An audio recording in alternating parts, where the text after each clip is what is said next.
SSP कार्यालय पहुंचने का मकसद प्राइमरीली जो ये बहुत सेंसेशनल, दुखद और जो बड़ी घटना हुई है रुपेश की किलिंग का, उसका बहुत डिटेल एनालिसिस करना था।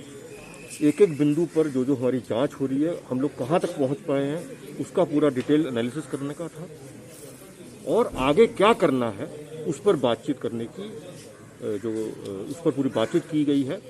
ये बेसिक आज का पर्पस था यहाँ आने का। हमारे साथ ये बता देता हूँ जी, मेरे साथ एडिशनल डायरेक्टर जनरल सीआईडी हटा लिया जाए उसको जी, मेरे साथ additional director general CID Vinay Kumar ji, additional director general operations Sushil Khopde ji, additional director general law and order Amit Kumar ji. हम तीनों ने ये तीन हमारे एडिशनल डायरेक्टर जनरल और हम, और प्लस जितने भी हमारे पटना डिस्ट्रिक्ट के सिटी एसपी साहिबान, SP rural, senior SP Patna और इंस्पेक्टर जनरल पटना, उन सबके साथ बैठ के बहुत डिटेल में, बहुत बारीकियों से बातचीत की है। मामला अति संवेदनशील है और कॉम्प्लेक्स है, कॉम्प्लिकेटेड है। टीम्स, बहुत तरह की टीम्स हमारी अलग अलग काम पे लगी हुई हैं। टेक्निकल इंटेलिजेंस अलग से कलेक्शन कर रहे हैं, ह्यूमन इंटेलिजेंस अलग से कलेक्शन कर रहे हैं और जो भी साइंटिफिक एविडेंस पॉसिबल है उसको कलेक्ट किया जा रहा है। इसके अतिरिक्त जो कई बेसिक जो चीज़ें सामने आई हैं, जो बहुत बेसिक चीज़ है, जिसमें कॉन्ट्रैक्ट किलिंग का ये विशुद्ध मामला है, तो जो कॉन्ट्रैक्ट किलिंग की वजह हो सकती है उसको हम ढूंढने का पूरा प्रयास कर रहे हैं।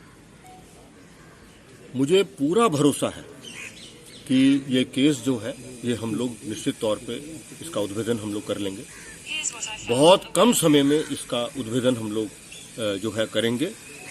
और हमारी जो पुलिस है, अगर हम पुराने 2-3 महीने का भी थोड़ा जो कॉम्प्लिकेटेड केसेस हुए हैं उसकी हम बात करें तो अधिकांश केसेस में, मैक्सिमम केसेस में हम लोगों को डिटेक्शन हो गया है, क्रिमिनल पकड़े गए हैं। एक एक केस पर बहुत ही त्वरित कार्रवाई जो है वो हमारी पुलिस कर रही है। जो मामला जरा सा भी संवेदनशील मामला रहता है उस पर 24 घंटे 48 घंटे में कार्रवाई हो रही है।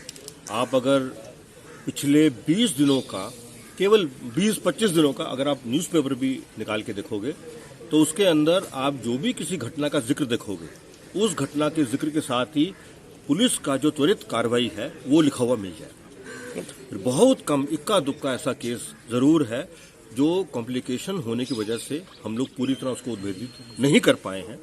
लेकिन मैं तब भी मैं पूरी तरह, मुझे भरोसा है, मैं आशान्वित हूं कि इन केसेस में भी थोड़ा देर सवेर सही, लेकिन हम लोग इसका उद्भेदन कर लेंगे।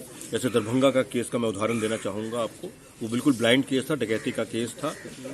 कम से कम 20-25 दिन तक दिन रात की मेहनत हुई है। बहुत सारे जिलों के एसपी साहब भी लगे उसमें काम करने में और अल्टीमेटली हमने उस केस को पूरी तरह उद्भेदित कर लिया। उसका सबसे बड़ा फायदा ये है कि जो असली क्रिमिनल हैं वो रिकवरी के साथ पकड़े गए हैं।